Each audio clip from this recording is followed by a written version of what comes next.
Of Baghdad, the dictator firing a rifle into the air with no idea of where the shot would land and caring even less. The dazed fugitive escaping from the last region he still controlled, a hole in the ground. None of them was the individual the world saw in a Baghdad courtroom this morning, a self-described old man with a fresh dose of just for men, but without enough just for beards, seated in a chair right out of the prop department and swatting away flies.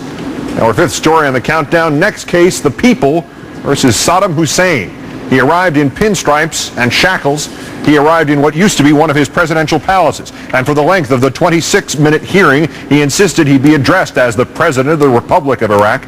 With no lawyer present, Sadaam provided his own defense. And after what witnesses and Arabic speakers say was a stumbling, even confused beginning, the rust of 7 months in prison began to wear off his rhetoric, calling the whole procedures, quote, theater by Bush. Sadaam told the judge he would not sign a document acknowledging the broad charges against him without having a lawyer present. Incidentally, there are 20 such lawyers waiting in the wings in neighboring Jordan and 7 such charges, all but one pertaining to events inside Iraq, that one, the 1990 invasion of Kuwait that precipitated the Gulf War.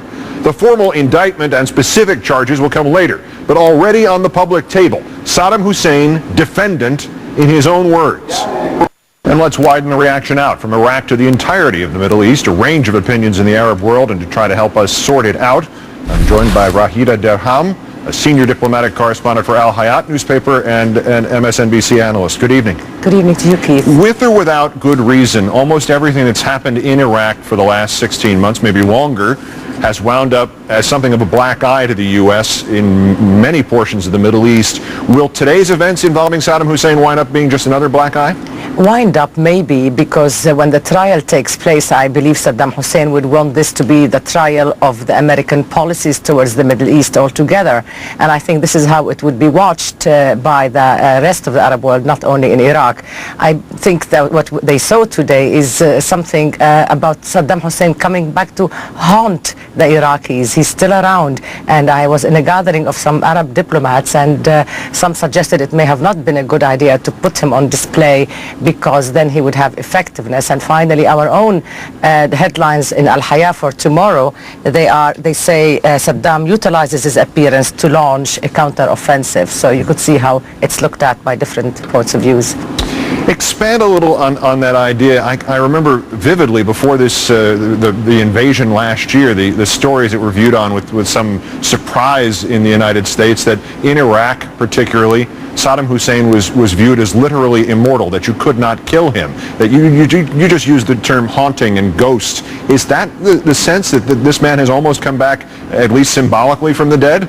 For Iraqis, they have lived under his reign of atrocities, and for the type of brutality he exercised, it's hard to imagine how much he has instilled so much fear in them. So I think it is not a good idea, at any rate, to make him an idol, nor is it a good idea to take advantage of such an arraignment to say the interim government has great authority. It may be fine, it may not be very harmful, but I know that some are criticizing the possible negative outcome of that. At any rate, the trial itself will not take place until there is an elected government. Therefore, all this criticism in the Arab media about the interim government not being legitimate enough, I think that will go away if the trial is held after the elections, I guess, by the end of 2005. The Arab diplomats that you saw today, that you mentioned, what did they make of his appearance, of his demeanor, literally just how he looked?